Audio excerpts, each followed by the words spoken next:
bien, qué bien.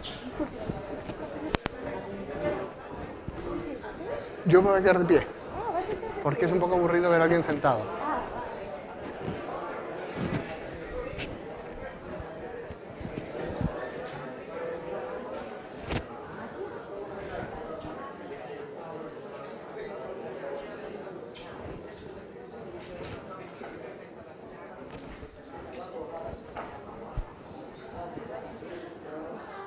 Arratsaldeon eta ongi etorri ekitaldi honetara. Buenas tardes y bienvenidos a esta edición del programa Letras para el Arte, donde hoy contamos con la colaboración de Santiago Roncagliolo, escritor, dramaturgo, traductor, periodista, nació en Lima y ha vivido en Perú, México y España, entre otros países. Comenzó publicando sus primeras novelas infantiles y su primera obra de teatro, Tus amigos nunca te harían daño, en el año 1999, y esta última obra fue representada en diversos países. En el año 2006 ganó el premio Alfaguara de novela con su obra Abril Rojo, convirtiéndose en uno de los escritores más jóvenes en conseguirlo. Además de novelas, escribe guiones de cine, televisión, libros para niños, hace traducciones literarias y colabora con diversos medios de comunicación como Radio Nacional de España o el diario El País, además de colaborar o de participar en otras ediciones o en otros medios de comunicación, tanto a nivel europeo como creo que internacional. Entre sus últimas obras podemos destacar El amante uruguayo en el año 2012 y en el año 2013 Oscar y las mujeres. Como saben, dentro del programa Letras para el Arte, el escritor invitado elige una obra de la colección museográfica aportando su visión personal sobre la misma. En esta ocasión, Santiago ha elegido la obra El mosquetero de Picasso. No hemos podido traerles la obra porque está en las salas expositivas. Les invitamos a venir cualquier día y poder ver la exposición de colección permanente. Como saben, dentro de este programa que venimos haciendo con carácter trimestral, el siguiente escritor será Manuel Vilas el 15 de mayo. Y para el último trimestre, vemos que está en euskera y ya les informaremos sobre el escritor por el que estamos contactando. Besterik gabe, hori Santiago Roncagliolorekin utziko zaituztet eta mila esker etortzagatik, batez ere eguraldi hau ikusita. Bueno, mil gracias y Santiago, cuando quieras. Gracias a ustedes por estar aquí esta tarde, a pesar de la nieve, muchas gracias. Yo lo que hago es contar historias, aunque normalmente esas historias implican reflexiones e ideas sobre cosas que han pasado, y eso es lo que voy a hacer esta tarde a partir de este cuadro, Mosquetero con pipa, de Pablo Picasso, pintado en 1968, que me da pie a contarles una historia esbozada en mi libro del año pasado, en El amante uruguayo, pero que desarrollaré aquí un poco con más de detalle. Y que este cuadro encarna muy bien, porque tiene que ver con qué significa el arte y por qué la gente hace arte y por qué la gente pinta o ve pinturas, ¿no? ¿Por qué un mosquetero? ¿Por qué pintar un mosquetero? ¿Por qué con pipa? ¿Por qué pintarlo de esta manera? ¿Por qué no pintar un mosquetero realista? Todas esas preguntas que mucha gente se hace frente a un cuadro no tienen la más mínima respuesta, y de eso exactamente se trata el arte, de que no hacemos cuadros porque tengan que cumplir alguna función, porque tengan que cumplir alguna tarea escolar, porque alguien diga que hay que pintar alguna cosa. Y sin embargo, Picasso fue uno de los grandes abanderados de esta manera de entender el arte del siglo XX. Sin embargo, lo dudó en algún momento de su vida. En algún momento pensó que debía hacer cuadros como parte de una lucha social, que debía hacer cuadros al servicio de una organización política, Y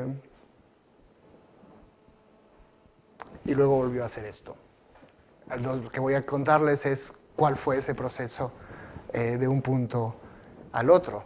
Como ustedes más o menos sabrán, Picasso es uno de los inventores, el inventor, supongo, del cubismo y de miles de ismos y de miles de vanguardias alrededor de la Primera Guerra Mundial.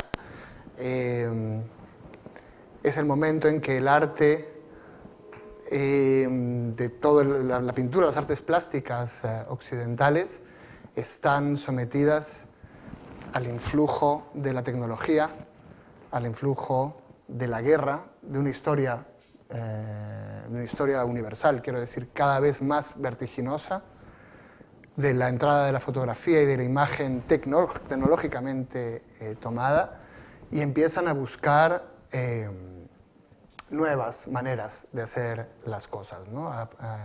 Durante la Primera Guerra Mundial, en los años 20, particularmente en Francia, donde vive Picasso, se empiezan a crear dos maneras de entender el arte.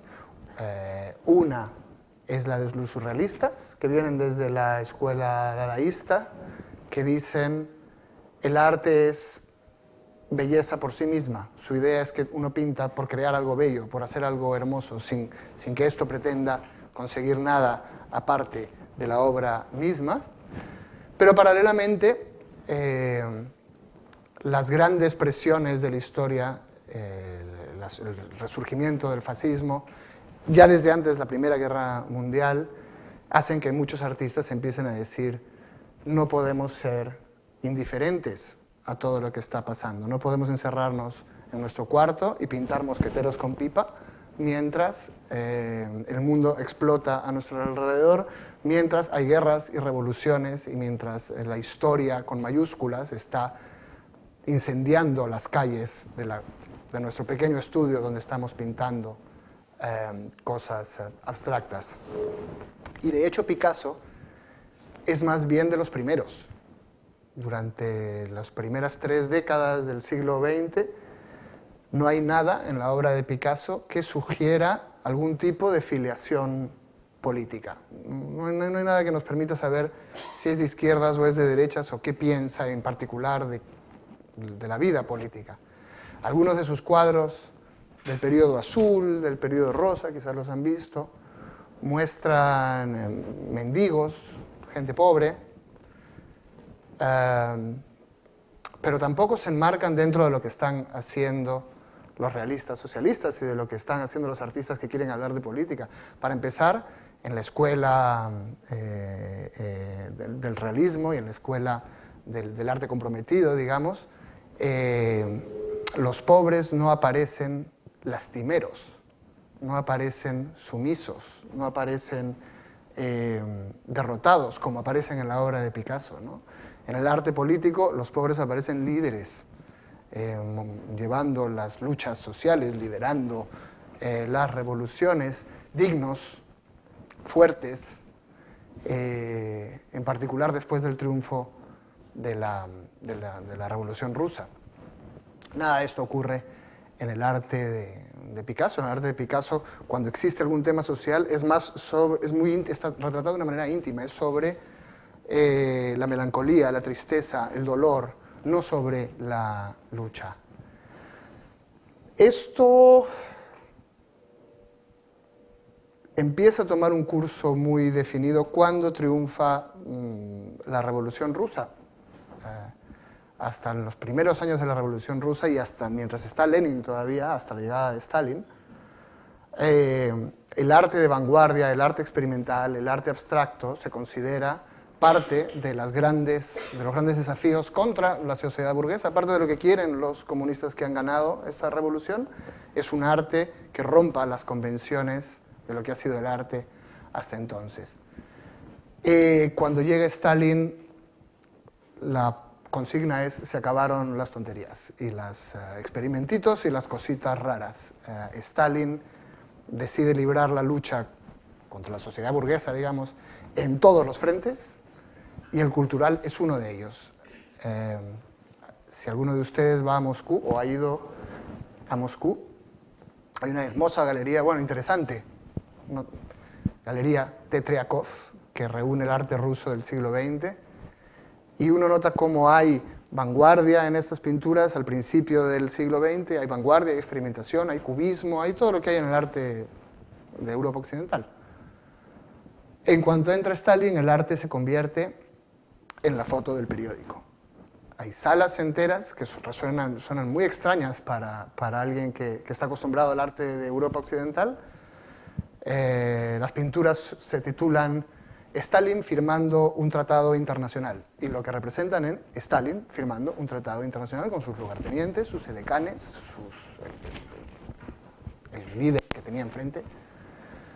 Stalin mirando el desfile de la Plaza Roja, y lo que aparece en el cuadro es Stalin mirando el desfile de la Plaza Roja y las tropas desfilando y luciendo sus armas enfrente de él. Stalin paseando por el campo. Cuando uno ve esas obras de arte, entiende que lo que está ocurriendo en ese arte combativo, en ese arte socialista, en ese realismo socialista, todo es muy realista, todo está pintado de la manera más fidedigna a los detalles realistas posibles. Lo que hay ahí es lo que con el tiempo se convertiría en la foto del periódico. ¿Qué es lo que hacen los políticos? Mandan al político, ¿qué es lo que hacen ahora los medios? Muestran al político que está en el desfile de las Fuerzas Armadas, la foto del político cuando firma los tratados. En un mundo sin televisión, en un mundo con menos periódicos y con menos circulación de periódicos, lo que decide el Partido Comunista Soviético es que los artistas ocupen esa función. Y es muy interesante ver que hoy en día los encuadres de las fotos, la composición de las fotos de los periódicos, la composición de nuestra imagen de la información es igualita a la de ellos. No me atrevo a decir que ellos la inventaron, pero es que esa es la manera en la que hasta ahora hemos asumido y fotografiado la realidad social y la realidad, pues la actualidad, ni siquiera la realidad, la actualidad. Pero en todos estos años Picasso no dijo ni mu sobre política, no se pronunció, nunca se supo de qué lado estaba Picasso ni qué tenía que decir Picasso. Pero uno de sus amigos más cercanos, de sus amigos surrealistas,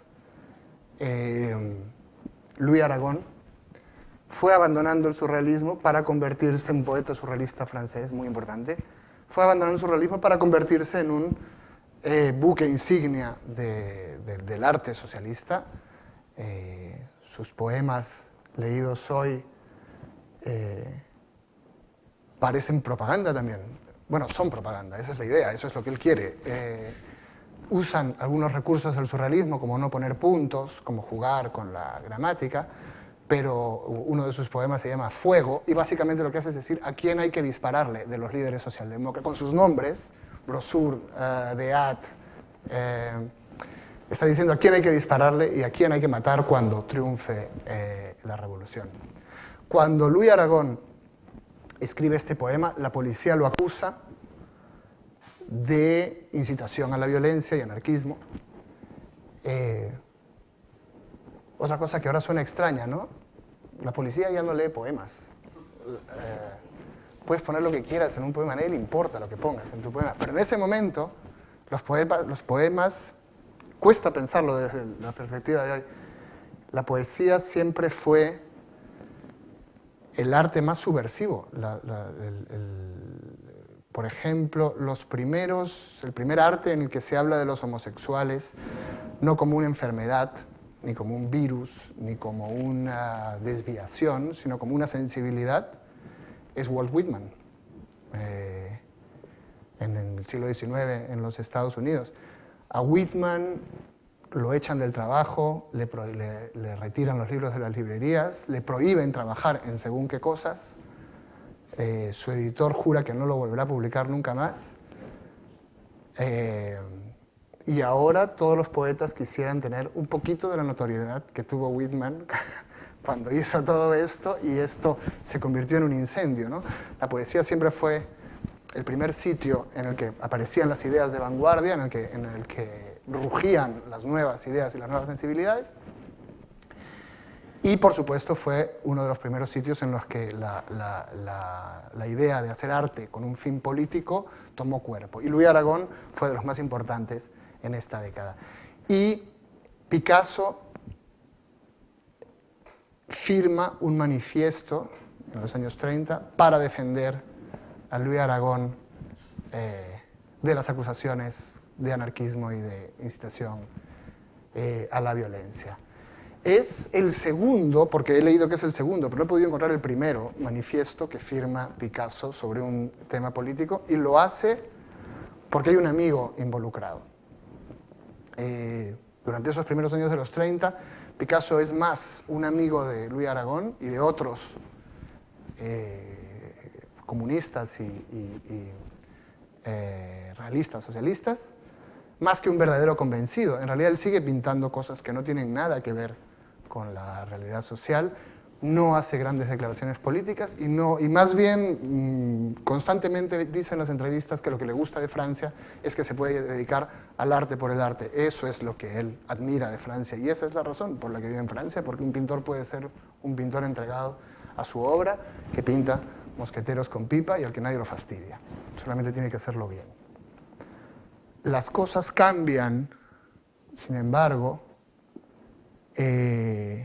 con la Guerra Civil Española, porque según Pierre Daye, un biógrafo y amigo de Picasso, cuando estalla la Guerra Civil Española, Picasso siente que había tenido esperanzas de que España fuese como Francia y que la guerra significa que ya no lo va a hacer, o por lo menos si pierden los republicanos ya no lo va a hacer. Es una victoria de quedarse en donde estaban y no de su idea de progreso. Y es ahí que pinta uno de sus cuadros políticos más famosos, que es el Guernica. Después de los bombardeos, bueno, que no les tengo que contar justo a ustedes, los bombardeos del Guernica. Hoy en día, este es considerado un cuadro muy combativo y muy expresivo del compromiso político de Picasso y de su idea de luchar mediante el arte.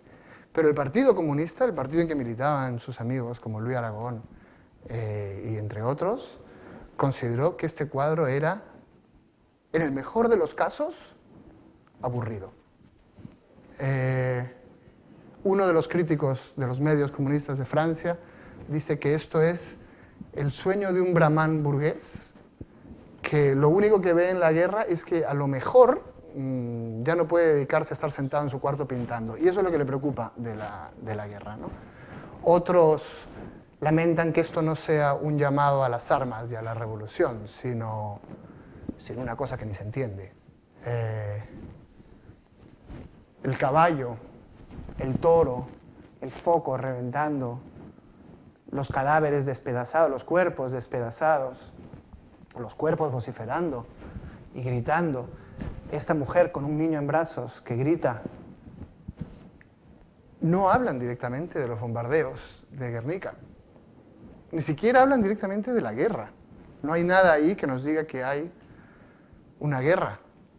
Eso podría ser una estampida, eso podría ser una tormenta, una ventisca, un temblor fuerte, una catástrofe natural. Nosotros sabemos qué es la guerra. El cuadro es histórico porque está vinculado a un momento de guerra, pero lo que pide el Partido Comunista es la foto del periódico. ¿Dónde están los nazis aquí? ¿Dónde están las esvásticas? ¿Cómo sabemos quién es el malo? Foto, periódico. Necesitamos la información. Necesitamos que el arte diga quiénes atacaron a quiénes y que muestre de la manera más descarnada posible lo que la fotografía no puede mostrar. Había pocos fotógrafos en Guernica, aunque los hubo, y esas fotos se publicaron. La fotografía de guerra y la fotografía no estaba tan desarrollada como ahora. Ahora cada vez que hay un conflicto hay una nube de fotógrafos y camarógrafos. En ese momento era más difícil encontrar esta información. Y lo que querían el Partido Comunista, que es de hecho el que se involucra del lado de los republicanos en la guerra civil, es manifestaciones más claras y más conmovedoras de por qué, de quiénes son los buenos, quiénes son los malos, por qué estamos en esto y a quién hay que atacar, ¿no? Guernica no les daba nada de eso. Y hoy lo consideramos mucho más político de lo que fue considerado por su propio partido cuando salió.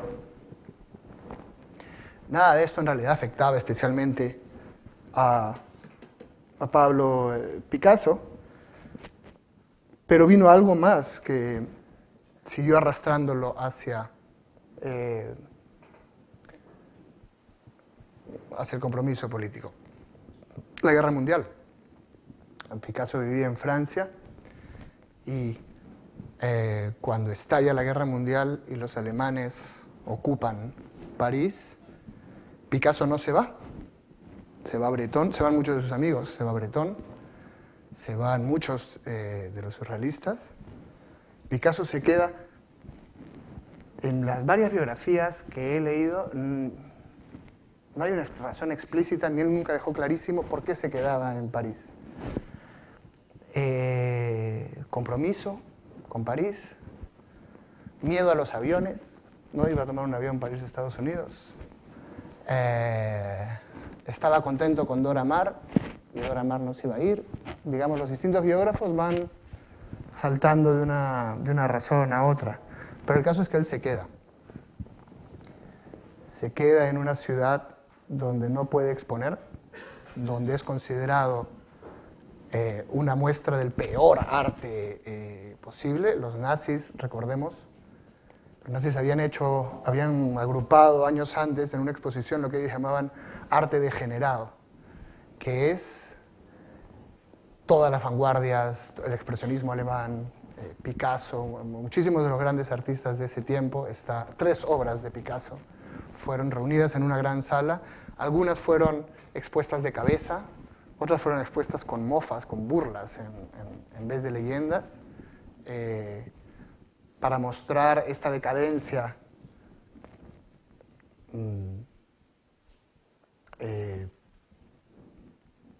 posiblemente sexualmente degenerada, acaso cosa de negros, que estaban haciendo todos estos pintores expresionistas y vanguardistas y surrealistas y cubistas. Ahora, hoy en día, si uno ve la lista de la exposición de arte degenerado de los nazis, es la lista del mejor arte de la primera mitad del siglo XX. Si no estás en esa exposición, no eras nadie. Los nazis fueron capaces de detectar a todos los mejores artistas, pintores y escultores del primer tercio del siglo XX, juntarlos en una exposición y quemarlos luego. Pero posiblemente esa sea, a pesar de su intención, la mejor exposición de arte del primer tercio del siglo que ha habido en la historia. Y había 3 cuadros de Picasso y los nazis odiaban profundamente a Picasso por todo lo que representaba. Pero aparte de estar... Pero Picasso no era el que peor la pasaba, en realidad, porque podía vender los cuadros más o menos por lo bajo y no vivía mal. Lo que cambió durante la guerra es cómo él, Brahman burgués del que el partido se quejaba, del que el Partido Comunista se quejaba, cómo cambia su compromiso hacia la política. Algunos de sus amigos mueren, Éluard es perseguido, Aragón pasa a la clandestinidad, a la resistencia francesa, amigos y marchantes de su obra mueren en campos de concentración. Las luchas de la resistencia en los últimos días de 1944, en la lucha por la liberación de París, las luchas ocurren en la calle de su casa. Hay niños luchando para liberar París en el año 44, y él ve todo esto. Y en algún momento le dice a su esposa, a su pareja, no puedo permanecer indiferente, no sé bien qué hacer, pero no puedo permanecer indiferente. Picasso tiene claro que él no se va a ir a las barricadas, tiene claro que él no va a ser Éluard ni Aragón, él no va a pasar la clandestinidad, él no va a jugarse el pellejo, pero se siente mal, se siente culpable. se siente burgués, indiferente a las cosas que están pasando. Así que cuando se libera, cuando finalmente se recupera París, y se van los alemanes, termina la guerra, él decide, de la mano de Luis Aragón, entrar como miembro del Partido Comunista, con un carnet del Partido Comunista, y es la portada del periódico comunista de entonces. Picasso se afilia al Partido del Renacimiento francés, que es el nombre que asumen los comunistas. Y esto coincide con un momento, con una pequeña primavera de su vida, ¿no? Cuando se van los alemanes, Picasso se convierte en el símbolo de la París recuperada. Las revistas lo buscan para ponerlo en las portadas. Hemingway lo va a visitar y le regala una caja de granadas. Los artistas, los soldados, los turistas pasan por la casa de Picasso. Picasso es París y es un atractivo turístico más de París. Quieren ver a ese pintor que de repente representa todos los valores de la Francia recuperada. Y por supuesto, el Partido Comunista no es indiferente a esto y es muy consciente del capital político de este hombre y de lo que él representa y de lo que él puede mover políticamente, ¿no? A la vez, pasa una cosa, que es que está cambiando de novia. En esos años se está terminando su relación con Dora Maar, una fotógrafa muy buena, que además fotografió, a la que en el peor de los casos ustedes quizá conozcan porque fotografió todas las etapas de construcción del Guernica que fueron expuestas aquí, me estaban diciendo en algún momento. Dora Maar es su pareja, es una fotógrafa brillante, forma parte de todo su grupo de surrealistas y está completamente loca. No es una metáfora, está enloqueciendo, está despeñándose por la pendiente de la cordura. Un día Picasso llega a casa de Dora y ella tiene la ropa hecha jirones, está desesperada, golpeada, llorosa, y le dice que alguien en la calle le ha robado al perro. Y a Picasso le parece raro, pero bueno, lo deja pasar. Y días después vuelve a encontrarla en la misma situación, ropa rasgada y ella muy angustiada, y dice que le han robado la bicicleta. Esta vez llaman a la policía, la bicicleta estaba a 20 metros de su casa. Luego empieza a tener visiones místicas, Dora Maar, y a decirle a Picasso que él vive en pecado, lo cual es verdad, pero que se va a ir al infierno y que tiene que cambiar y purificar. Y empieza a enloquecer. Dora Maar, llaman a Lacan, ella va a la clínica de Lacan, de Jacques Lacan, y empieza un tratamiento, pero Picasso no tiene tiempo para debilidades. De hecho, Picasso, desde el punto de vista de lo que se considera ahora un izquierdista, es muy raro. Sensibilidad de género, cero. Su frase, entre sus frases famosas, hay frases como un perro de aguas es igual que otro perro de aguas, y lo mismo se puede decir de las mujeres. Otra de sus grandes frases es que a él, él era un español de verdad, que iba, ¿cómo es la frase? A los toros por la mañana, a la misa por la tarde y al burdel por la noche. Que a misa no iba. Picasso, por supuesto, le encantan los toros, le encanta la masculinidad, la ostentación de masculinidad. Y una mujer débil, él va apagando su relación con Dora Maar. Y vinculándose a François Gillot, 40 años menor que él, Él ya tiene 60 y tantos. Y para que se hagan una idea del cambio de actitud de una mujer a otra en la vida de Picasso, pueden ver este retrato de Dora Maar. Miren a esta mujer angustiada, llorosa, rota, destruida, carcomida.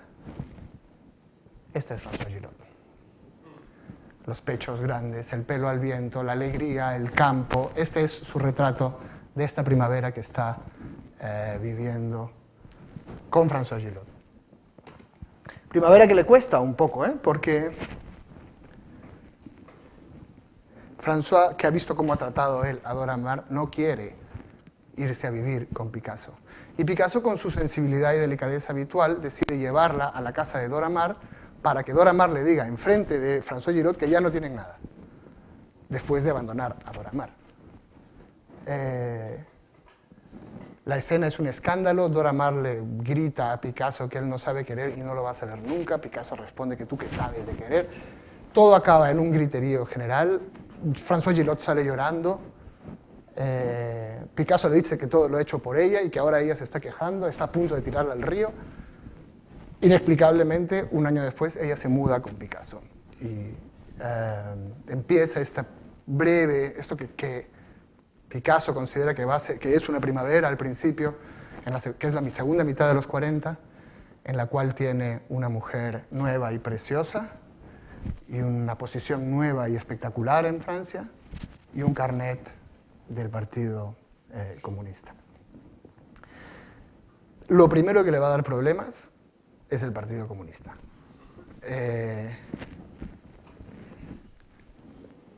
Como ya he contado un poco cuál es la idea de arte que ellos defienden, pero lo peor es que Picasso quiere complacerlos. Picasso siempre siente que no es tan buen comunista como todos los demás, que él no ha luchado, que él no está en las barricadas, que él les debe algo a toda esta gente que ha luchado mientras él pintaba. Pinta este cuadro después de la Guerra Mundial, se llama El Osario. Si se fijan, es muy parecido en planteamiento al Guernica. Los cuerpos despedazados, blanco y negro, que es algo que el blanco y negro concentra mucho la emoción, porque los colores te distraen, pero el blanco y negro va directamente al dibujo, ¿no? Y él lo hace en blanco y negro, igual que el Guernica. Escenas de dolor y de muerte. Incluso llama a Pierre Daye, este biógrafo del que hablé antes, que ha estado en el campo de concentración de Mauthausen, para que Pierre Daye apruebe el cuadro y diga si representa el dolor que él sintió en un campo de concentración o no. Pierre Daye se siente profundamente conmovido y le dice que sí, que ese cuadro tiene que ver con sus sentimientos como arrestado en un campo de concentración. Eso, Pierre Daye, que es simplemente un arrestado en un campo de concentración. El partido no entiende este cuadro. ¿Pero este cuadro de qué habla?, le dicen. ¿Pero dónde están las esvásticas, otra vez? ¿Dónde están los americanos? Ya no son los esvásticas, ahora son los americanos, ¿no? ¿Dónde están los americanos?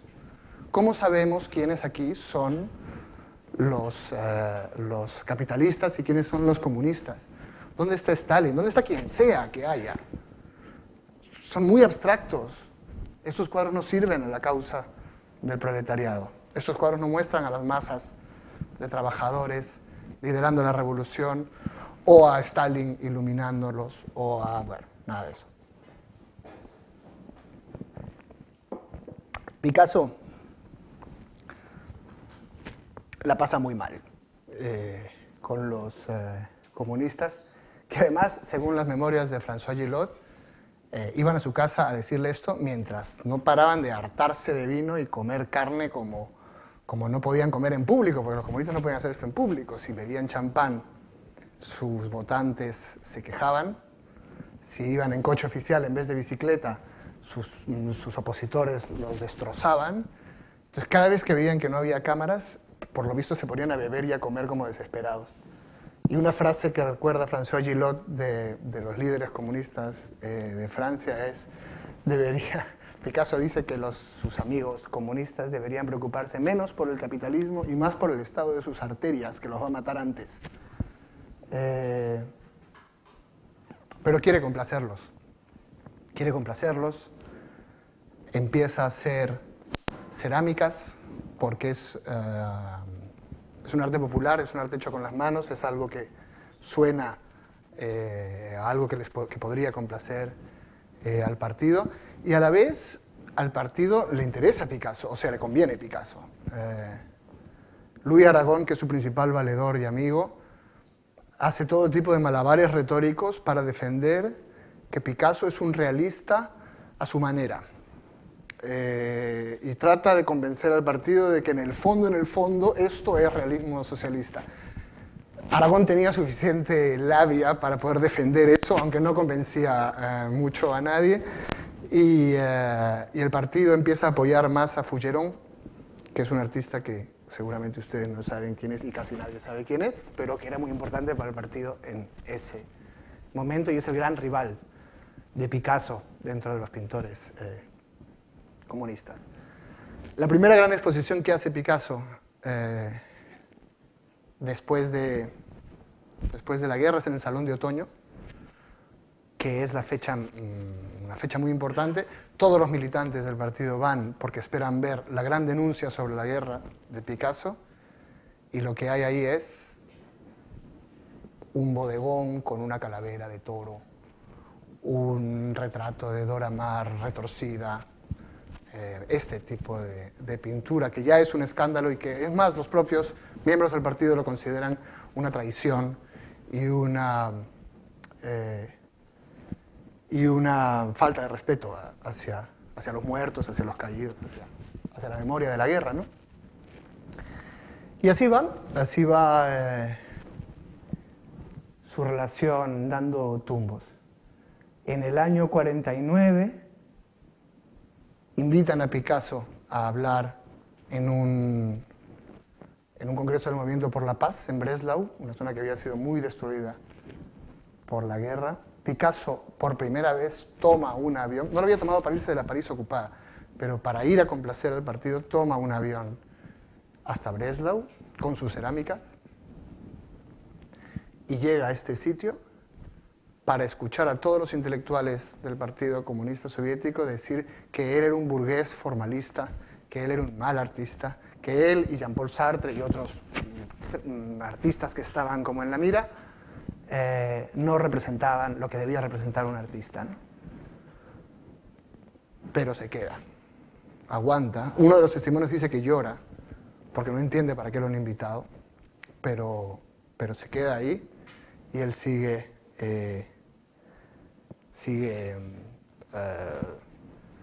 trabajando con los comunistas, y de hecho les da después, para otro evento, este diseño de la paloma tan famoso. Fue, no exactamente este, pero uno similar, fue pintado para otro acto del Movimiento por la Paz del Partido Comunista, un acto que dirige Louis Aragon otra vez, en París. Cuando arranca, esto se hace el 19 de abril de 1949, se inaugura, y esa mañana aparecen todas las calles de París empapeladas con la paloma de Picasso.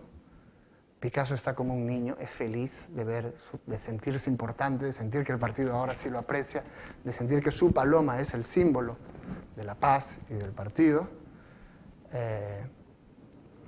Su esposa está a punto de dar a luz y sale de cuentas y empieza a tener contracciones. Pero Picasso se tiene que ir al Congreso por la Paz, así que coge el coche él y le dice que se busque una ambulancia. Llega al Congreso, donde es feliz todo el día. No se entera de que está naciendo su hija hasta ya por la noche.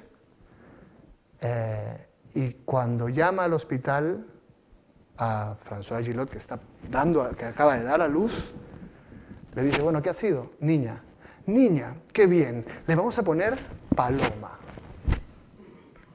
El nivel de obsesión con este tema empezaba, como comprenderán, a horadar también su rincón de paraíso con François Gillot, que cada vez lo veía más desapegado y más en cualquier sitio menos en el matrimonio. Bueno, Picasso haría un intento más de complacer al partido. Debía estar por aquí. Aquí. En el año 52 o 53 es este cuadro. Estalla la guerra de Corea y es la primera conflagración de la Guerra Fría. De verdad.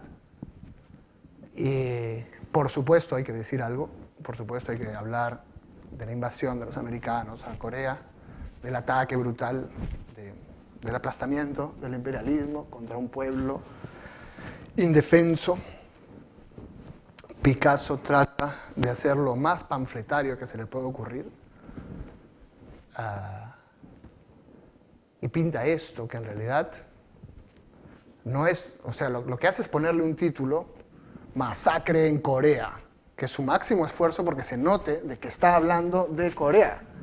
Pero la pintura sigue sin dejar claros quiénes son estos robots, como romanos parecen. ¿Quiénes son estas señoras? Si no son ni chinas. ¿Quiénes son esos niños? ¿Quién es el bueno? ¿Quién es el malo? Otra vez, ¿dónde están las banderas americanas? ¿Dónde está el bombardeo? ¿Dónde está lo que está pasando? ¿Dónde está la realidad social? Le pide el partido. Es tan ambiguo, de hecho, el cuadro, que años después, durante la invasión soviética a Hungría, la resistencia contra los soviéticos usa este cuadro para oponerse a los soviéticos y para decir esto es lo que nos están haciendo los rusos. Obviamente es un nuevo desastre y un nuevo problema y cada vez la autoridad de Picasso y la importancia de Picasso en el partido está más debilitada. Pero el problema definitivo y ya lo más grave de todo y el momento determinante de la relación entre Picasso y el Partido Comunista viene cuando muere Stalin en el año 1953. Louis Aragon, que dirige como siempre un medio, L'Être Français, un periódico del partido, le manda un telegrama a Picasso y le dice: Stalin ha muerto, necesitamos algo tuyo, manda lo que quieras, texto, dibujo, foto, lo que sea, manda algo y lo imprimiremos. Una vez más, pongámonos en el lugar del mundo sin televisión. Picasso no sabe cómo es Stalin, más o menos, ha visto las fotos, ha visto que tiene un uniforme, que tiene un bigote grande, pero no es que tenga presente la cara de Stalin constantemente. Se angustia y trata de buscar. Nunca se ha atrevido, de hecho, a pintar a Stalin. Para un cumpleaños de Stalin pintó una mano con una copa y puso Salud Stalin, para no tener que pintar a Stalin. Pero Stalin ha muerto, Aragón es su amigo, se lo está pidiendo desesperado. Picasso busca un retrato, encuentra un retrato de Stalin de joven, lo pinta. ¿Está aquí o no? Estaba, hace un rato estaba. Y sale este.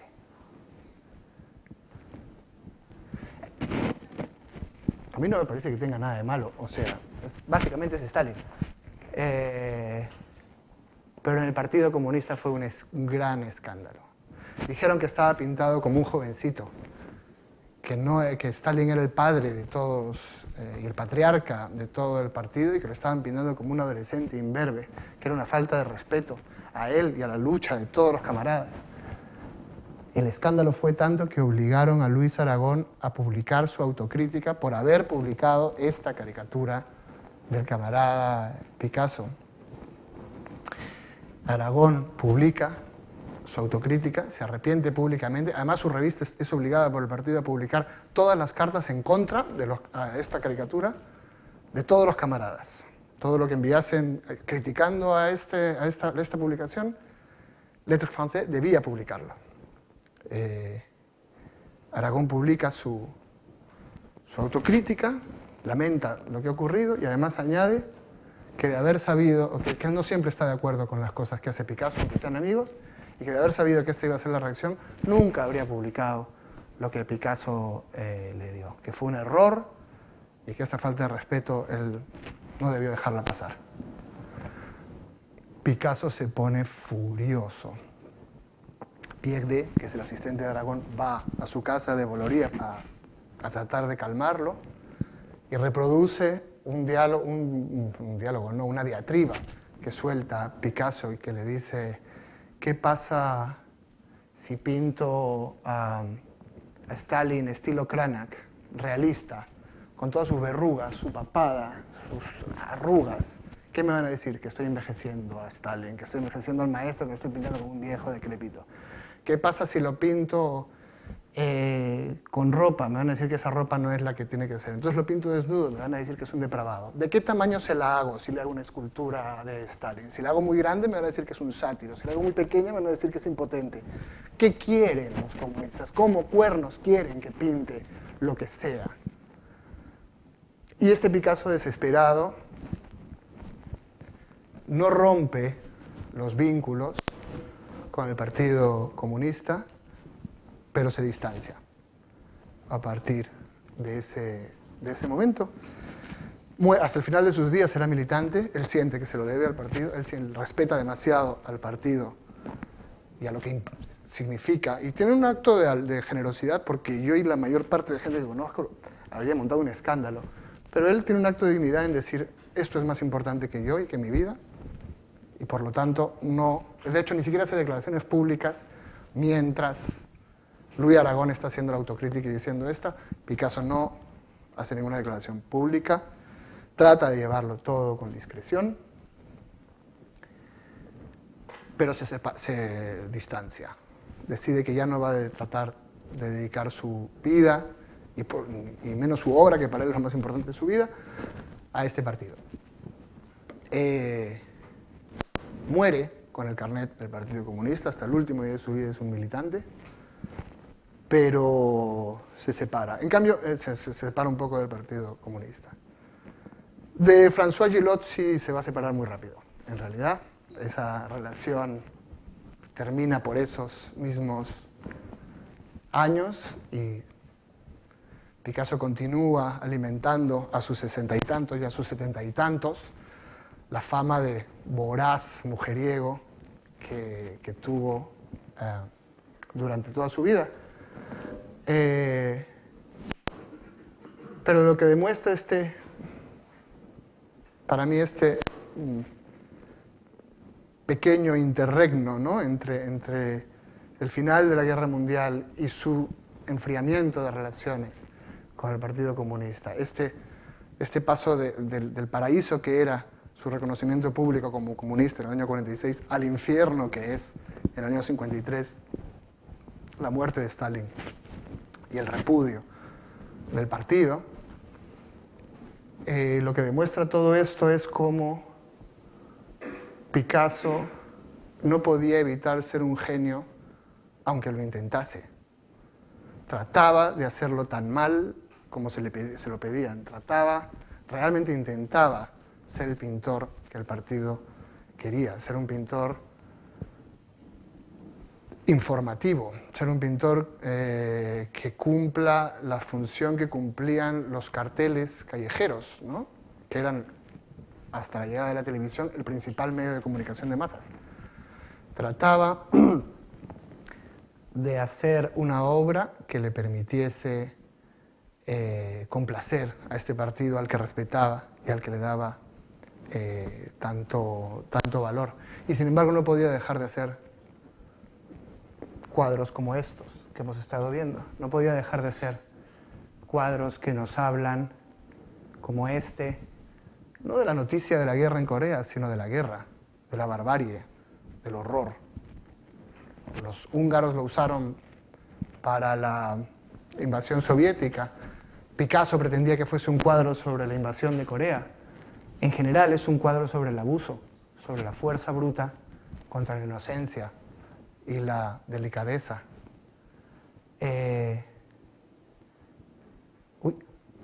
He hecho una cosa rara.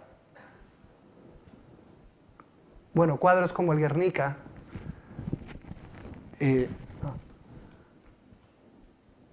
No, creo que no lo voy a poder arreglar.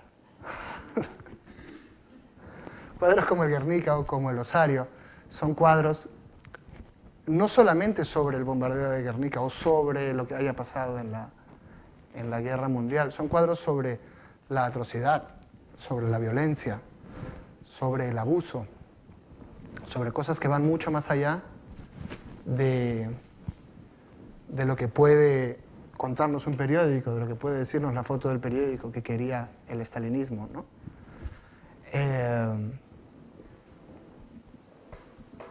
En los años siguientes, Picasso vuelve a ser, Picasso de alguna manera piensa que ya no va a ser ese gran artista del pueblo que él quería ser, y casi de mala gana, casi de mal humor, decide ser el artista que él iba a poder ser. El artista que pinta mosqueteros con pipa que no tienen ningún sentido ni ninguna razón de ser. Pero ese es el artista que admiramos hoy en día, ese artista capaz de ser libre, y precisamente lo admiramos por eso, porque nunca deja que ningún interés, que ningún partido, que ningún, ni siquiera que ningún ideal coaccione su libertad. Creo que un artista es una voz individual, no es el columnista del periódico. Un artista es alguien que es necesariamente él y esa única persona en ese momento contando lo que siente. Y eso es lo que vale, ¿no? Eso es lo que lo hace interesante. Eso es lo que lo hace fascinante. Y eso, cuando un artista es tan brillante y talentoso como Pablo Picasso, es lo que produce obras tan hermosas y tan inmotivadas como El mosquetero con pipa que hemos venido todos esta noche a homenajear. Muchas gracias por estar aquí conmigo homenajeándolo esta noche.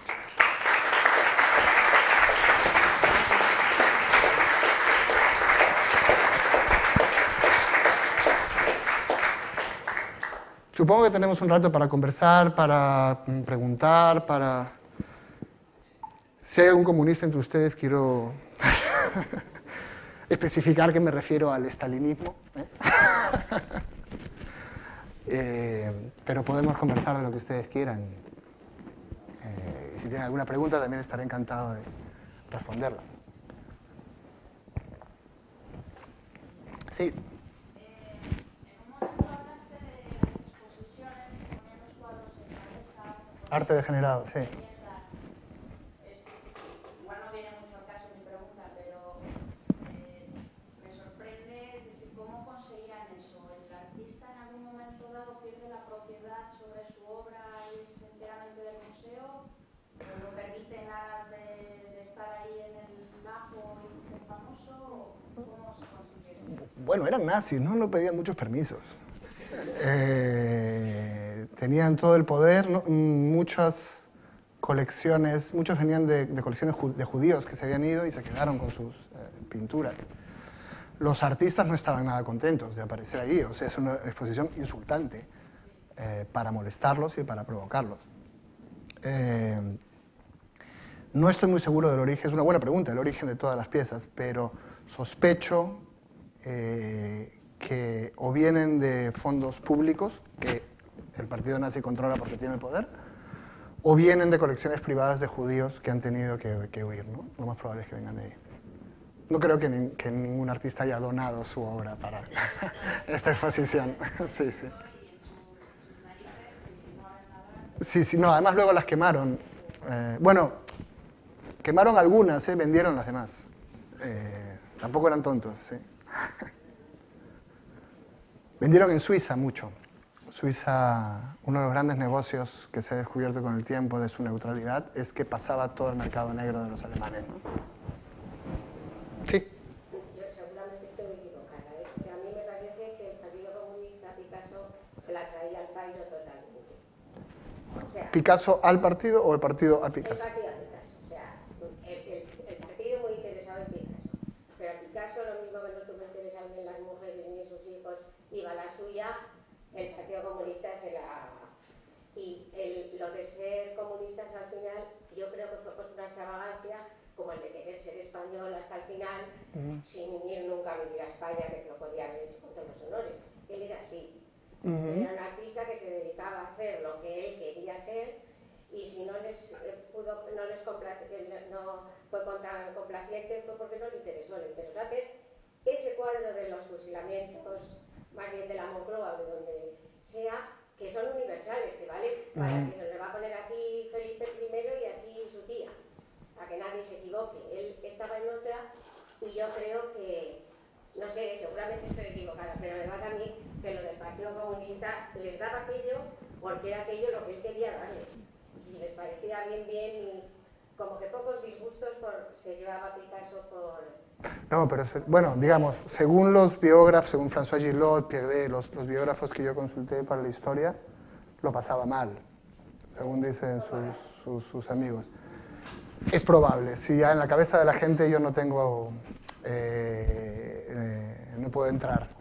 Pero por lo menos, bueno, a lo mejor, por lo menos a sus amigos trató de convencerlos de que sí le importaba. ¿Alguna otra? Sí. Perdona, al principio has querido decir alguna conexión de esta obra con El amante uruguayo, con tu libro. Esta es una historia que está esbozadita en el libro del amante uruguayo que yo he desarrollado aquí, pero es justamente la época en que el personaje de mi libro, que se llama Enrique Amorim, conoce a Picasso, porque él mismo es del Partido Comunista, y de hecho cuando Enrique Amorim hizo un misterioso monumento a Federico García Lorca en Salto, una de sus primeras, y trató de darle eco, los intelectuales lo dejaron solo, y lo que él quiso hacer es ir a París a que los intelectuales hablasen de este monumento, hablasen de esto, hablasen de lo que él había hecho, hablasen de su relación con Federico García Lorca. Y creía en Picasso y pensaba que Picasso era la mejor arma, pero hizo esto después de marzo del 53, cuando Picasso ya no tenía, ya había enfriado su contacto con el partido en general y no lo recibió, no recibió a Amorim. Enrique Amorim hizo todo lo posible por acercarse a Picasso y precisamente lo conoció en uno de estos eventos, el de Breslau, y planeó toda una estrategia de encantamiento. Primero le habló aparentemente de manera casual, luego tenía un libro que le había dado Alberti para que se lo dé a Picasso, pero no se lo dio cuando se veía en el Congreso, esperó que fuesen a París para llevárselo a su casa. Cuando vio las cerámicas de su casa, le dijo que podía filmarlas, que podían hacer una película con las cerámicas. A Picasso le gustó la idea, fue a filmarlas, se veló la película, nunca le dijo a Picasso que no existía ya la película, y fue así tratando de meterse en la vida de Picasso, y según su propio testimonio, él fue el primero que vio Masacre en Corea. Él fue el primero que vio ese cuadro en su estudio, cuando no lo había visto ni François Gillot. Y a él le encantó, a él le fascinaban los artistas y por supuesto le fascinaban los genios. Y es graciosa la relación de Amorim con Picasso porque, como solía ocurrir, Amorim pensaba que Picasso estaba fascinado con él y que eran grandes amigos. No está tan claro que Picasso haya pensado lo mismo. De hecho, la única carta que hay es una carta que le manda Picasso para pedirle dinero, que es lo que hacían todos con Amorim, en este caso para un hospital republicano, ¿no? Pero Amorim montaba toda esta historia, se hacía su propia película sobre las cosas y sentía que Picasso lo adoraba y que vivía por él y entregado a él. Y era un pesado, pues se le metía en la casa. A veces Picasso lo echaba de la casa, pero él pensaba que era un artista muy temperamental y que él era así. O sea que 3 días después volvía a la casa y lo volvían a echar. Amorim era invulnerable a la realidad. Ningún dato objetivo de desprecio era digerido por su ego. Y lo que he contado es la historia de Picasso durante estos años de amistad con Amorim. Pero si quieren la historia de Amorim y más historias de Picasso, tienen que comprar El amante uruguayo. Sí. Me gustaría saber un poco tu postura sobre, bueno, estamos viviendo un momento, no es que sea una guerra, pero bueno, especial, ¿no? ¿Cuál es la relación que está ahora del arte con la realidad de ahora? Uh-huh. También a un nivel se puede considerar que merece, ¿no?, cierto compromiso, cierta crítica o otro género, ¿no? No, yo tengo muchos amigos, yo mismo escribo de política. Este mismo libro, El amante uruguayo, es un libro sobre las relaciones entre el arte y la política. Lo que yo creo que se ha instalado es que cada quien escribe a título individual, ya no por encargo de un partido, una institución, una ideología. No importa que sea buena o sea mala.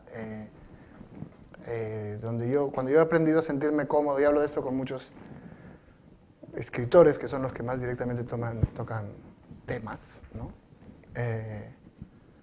Creo que todos nos sentimos cómodos de ser nosotros mismos. Tenemos una opinión, decimos esa opinión. Nos parece bien.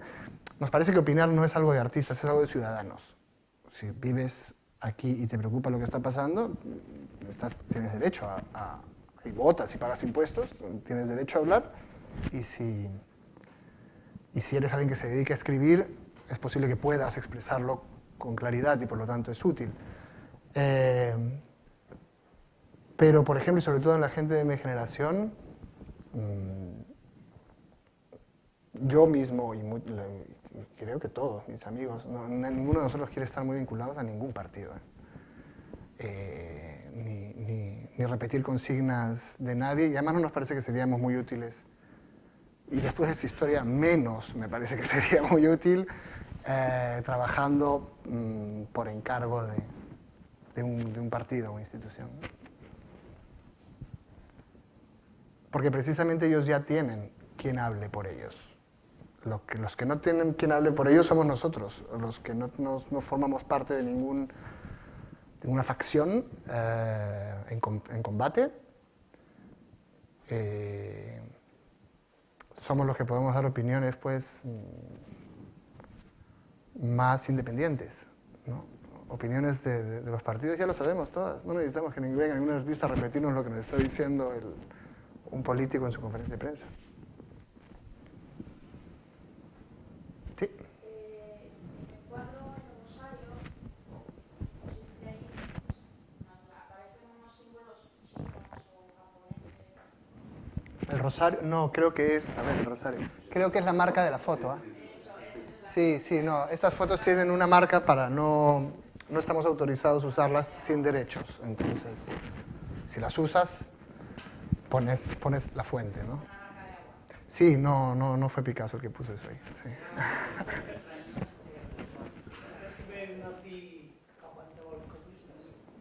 ¿El régimen nazi, perdón? El régimen nazi, la dominación nazi en Francia, ¿aguantaba a los comunistas? No, los comunistas son la resistencia. Parte de la resistencia se agrupa en el Partido Comunista después de la guerra, cuando ya han echado a los nazis.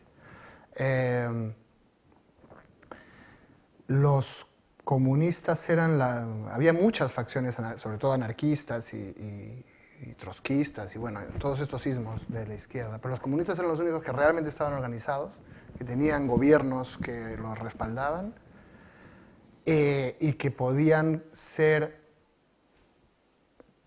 para quien no estuviese contento tampoco con la democracia capitalista, la única alternativa real eran los comunistas. Entonces, después de la Guerra Mundial, muchos intelectuales entraron en el partido en el comunista, en muchos países, en Francia, en América Latina, justo aquí no, claro, pero en muchos países el comunismo aglutinó todo lo que seguía siendo, la gente que estaba insatisfecha con el capitalismo, ¿no? E incluso su estrategia en Francia fue identificar a los americanos como los nuevos ocupantes. Se han ido los ocupantes alemanes y han llegado estos ejércitos de ocupación americanos, ¿no? Entonces, a los comunistas les importaba mucho en Francia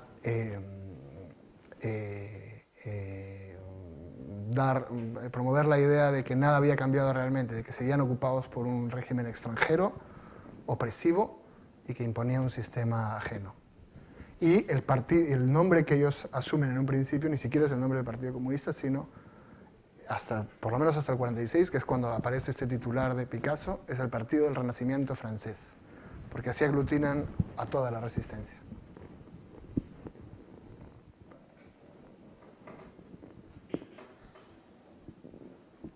Lo he dejado todo clarísimo.